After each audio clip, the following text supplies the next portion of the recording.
Listen up, y'all. We have to get into Funky Dineva's explosive claims about Tamar and Mendeecees allegedly sneaking around, and the accusations that people were unfairly placing the blame on him for her injuries. This whole situation is messy, confusing, and honestly suspicious on all sides, but this ain't nothing new. But this is a little bit of new information that he's exposing. So let's get into it.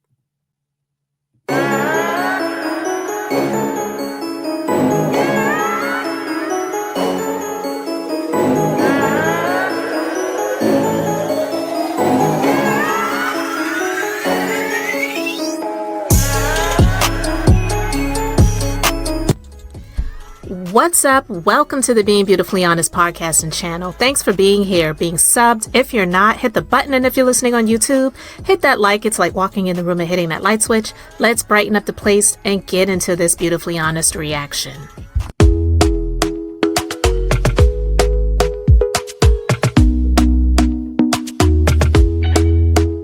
Talk to me nice, talk to me honestly. Look in my eyes, don't let it fall on me. Say you're a good guy, make me believe it. Don't wanna hear it, I wanna see it. See how rewind, when we rewind, feel so. I don't like that. I don't like that at all, because I'm telling you to your damn face, you was a bold-faced, bald-headed, goddamn liar, okay? That night was never about me.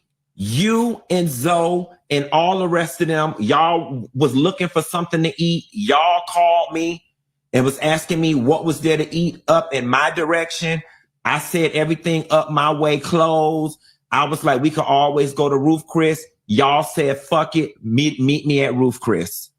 I met y'all at Roof Chris, you and Zoe. In comes walking Mendeecees and his homeboy, okay?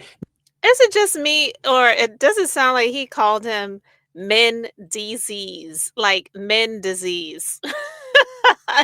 I just caught that, but let's continue. Now, this is the third time that me and you have been hanging out, and out of nowhere, here comes Mendeecees. See? Mendeecees. Okay, now you can make of that whatever the hell you want to make of it. Okay, I was tired. I wanted to go home. Y'all said we going over here to Sauce in Buckhead. Meet us at Sauce. I said, y'all, I really don't want to go. I drive my car over to Sauce.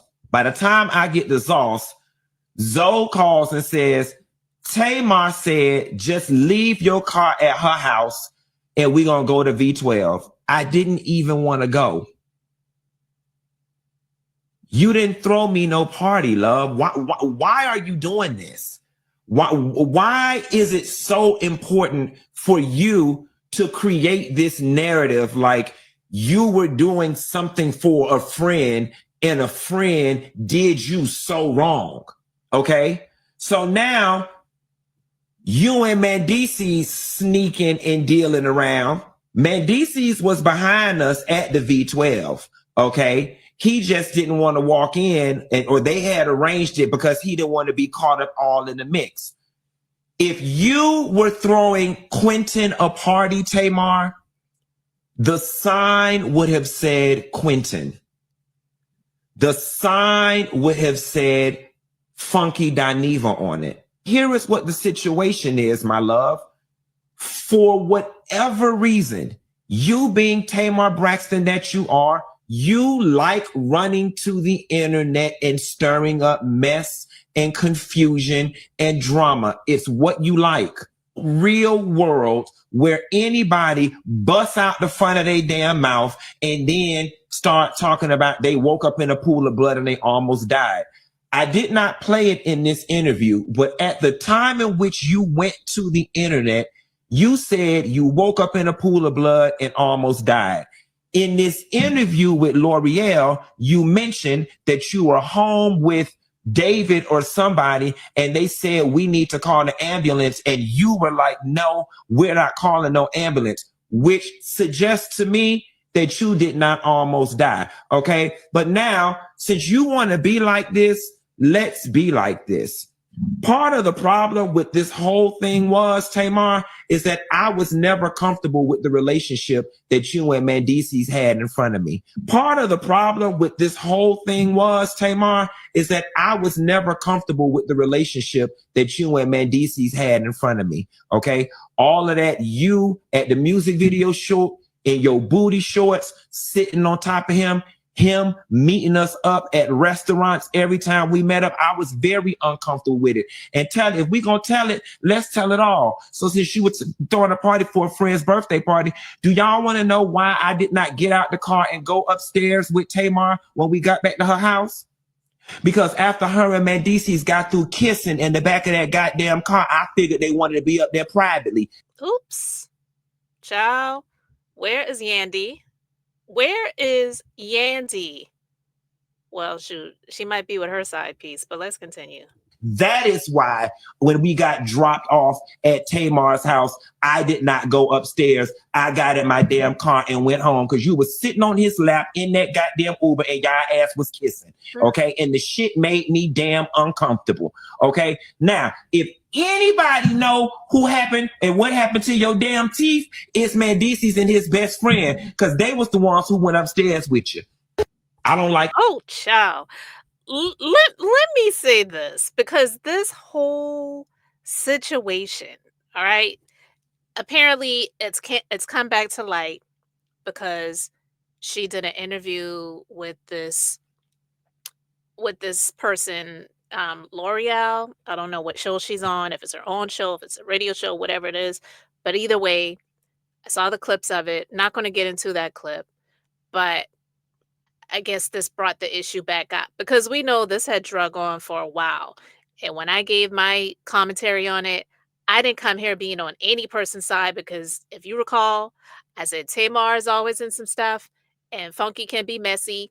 And I will still stand on that and also say that in a way, and I still stand on this too, Funky Dineva, he could have laid this to rest back then because it was his subscribers, his followers, the people in his life when that situation popped up, asking him what happened because they saw the video clips of him hanging out with her.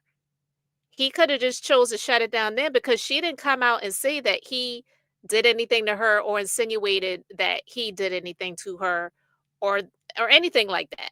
People were just going along with, "Oh, well, we saw you in these video clips with her. So, like, what happened?" And instead of him saying, "I don't know what happened, but prayers out to her. Y'all, send love, light, and, prayers and whatever. I wish her well," and move on and just move on from the situation.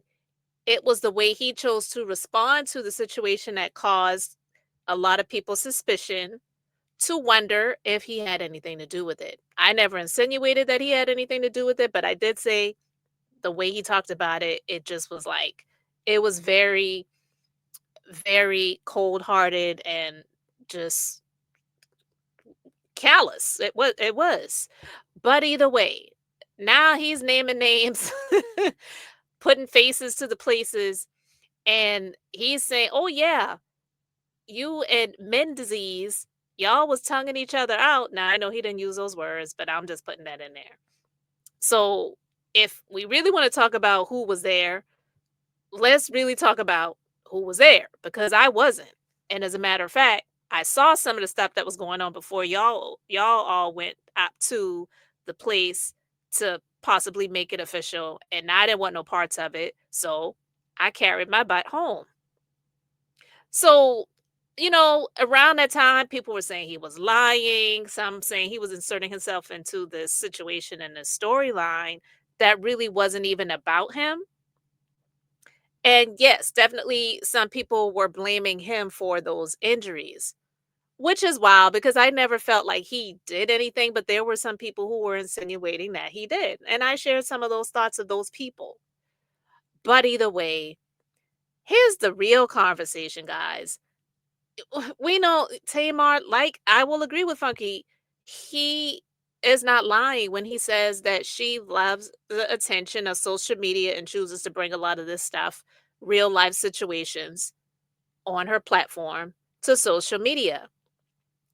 But, herself being an adult, bringing these real life situations, whether it was an accident or on purpose, the mental health struggles, all of that stuff, and turning it into weapons and gossip for social media, like, it's old, it's tired, it's ridiculous.